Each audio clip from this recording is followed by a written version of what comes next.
director que merece todo. Despois de meses navegando entre pentagramas e notas, pudemos descubrir obras fermosas. Cabe destacar dúas delas. Creación do noso director Alex Millet, e que nos fixeron poñerlle melodías a esas construcións que forman parte da nosa paisaxe tan galega. E a unha da illa que semella pertiño de cada un de nós, como é a illa de Sálvora. Con cada anaco desta obra íbamos achegándonos a cada lenda como a da serea, a dor da trasella do Santa Isabel, e volvendo a ter a esperanza co alumeo das luces do faro e coa vida da antiga aldea.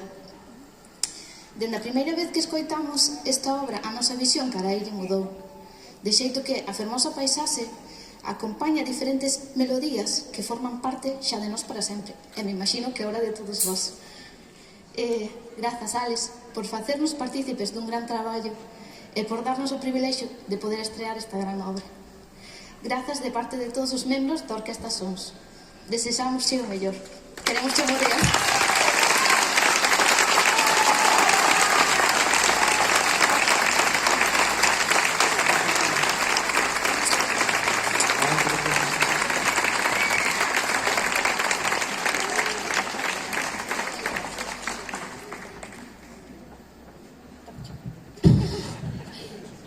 Madre mía, pero para isto non trouxe un discurso.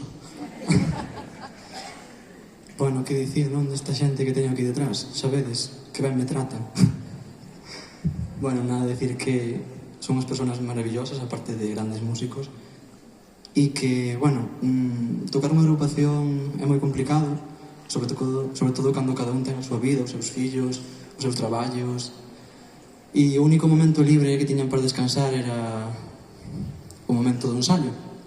Pero a verdade é que son personas super constantes que bueno, para esta obra estuvemos ensayando viernes á noite, sábados pola tarde, algúns domingos pola mañán, e os últimos ensayos foron de fin de semanas inteiros de mañán e tarde, cando engadimos a percusión e o piano e todo. A verdade é que isto non o podría conseguir sin ningún dos que están aquí arriba, así que, por Dios, o ramo vou no partir en cachiños e vou a dar a cada un deles, porque a verdade que traballaron moitísimo para conseguir o que hoxe estedes aquí.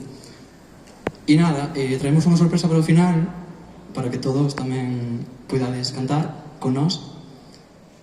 E estou sin palabras, estou...